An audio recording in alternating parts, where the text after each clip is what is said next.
A crowd once roared for the man who renamed himself more times than most people change phones. Platinum plaques, luxury vodka deals, white-hot fragrances. Sean Diddy Combs built an empire on reinvention. Yet on a cool March morning in 2024, the same empire awoke to flashing blue lights outside a Miami mansion. Federal agents streamed through iron gates, collecting laptops, ledgers, and hard drives. By sundown, headlines carried words few imagined alongside chart-topping hits: sex trafficking and racketeering. The raid was only a prelude. 6 months later, Combs was taken into custody in New York, refused bail, and redesignated by the Bureau of Prisons as inmate 302,415-54. Investigators alleged a seamless pattern Probier planes, 5-star suites, and, they said, a pipeline of women coaxed or cornered into encounters they never truly wanted. A grand jury indicted Combs on 5 felony counts, each carrying decades behind bars. If jurors rule against him on all charges, the once undisputed bad boy could spend the rest of his life in a federal facility. But that paperwork was only the second domino. The first fell months earlier, in a Manhattan courtroom filled with whispered disbelief.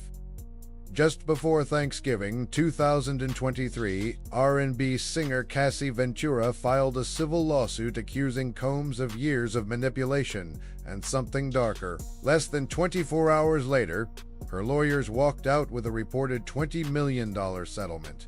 Observers smelled panic money. Even so, most assumed the exchange ended there until May 2024, when security camera footage from a Beverly Hills hotel surfaced. The clip showed Combs chasing and striking Ventura in a hallway, then pulling her back toward their suite. He released a video apology, but investigators now had a pattern on film. Prosecutors called it Exhibit A, in a broader enterprise of power, secrecy, and paid silence. Public opinion flipped overnight. "That isn't a superstar," wrote one commentator. "That's a cautionary tale." The indictment read like a business plan gone rogue. Prosecutors claimed assistants booked flights, bodyguards escorted guests, and corporate executives kept inconvenient rumors from leaking. According to court filings, private security sometimes scrolled social media to see which new influencer caught the Mogul's eye, then found a discreet way to invite her to an exclusive after-party. The government framed it as organized coercion.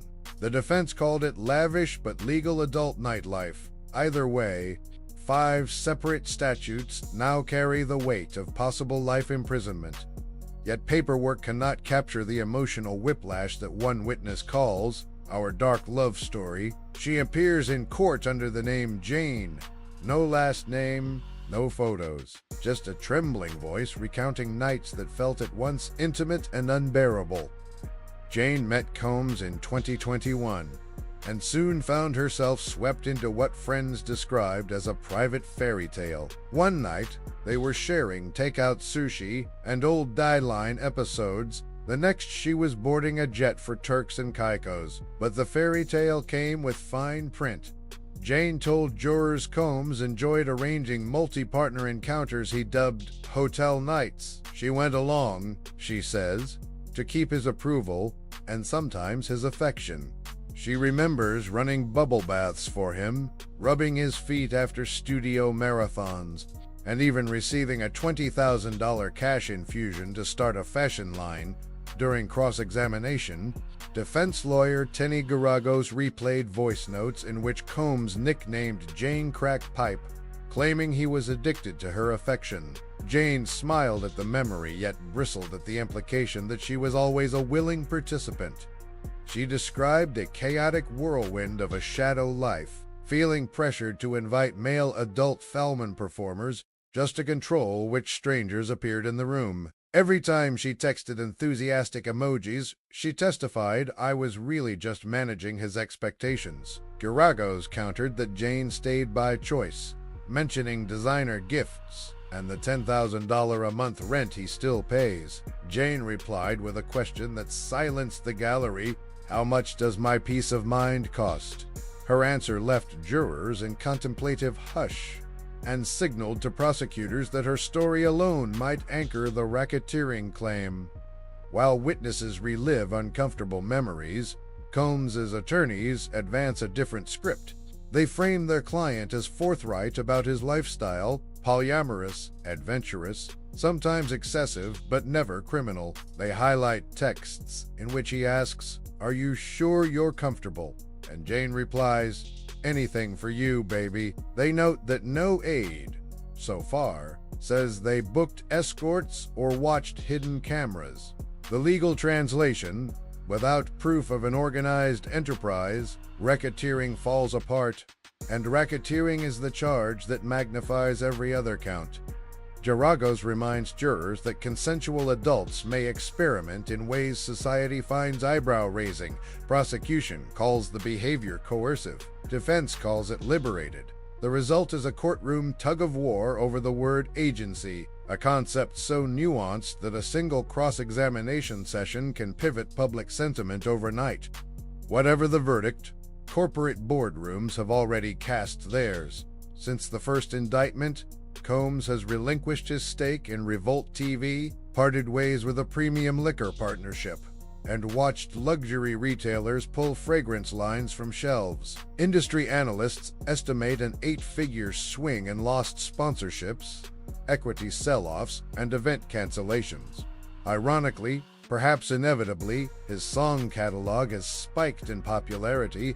Streaming services report double-digit bumps whenever a new headline hits, proof that curiosity can sell almost as well as nostalgia. Reputation may be bleeding, but the royalty dashboards remain robust. Deadlines now hover like stage lights. The trial began in mid-May, and barring delays, the judge expects closing arguments before Independence Day. Every week, spectators line up before dawn for a seat.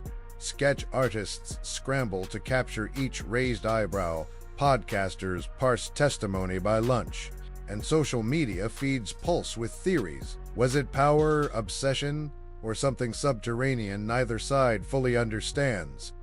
As fireworks light American skies on July 4th, jurors could conceivably be secluded, debating whether a pop culture icon orchestrated something far darker than his glossy image. A conviction would ripple into boardrooms, recording studios, and fan forums worldwide, marking the first time a hip-hop mogul faced life in prison for crimes tied to sexual exploitation. An acquittal, meanwhile, would ignite new debates about moral versus legal guilt and who, if anyone, can truly hold the rich and famous accountable. So where does the truth live?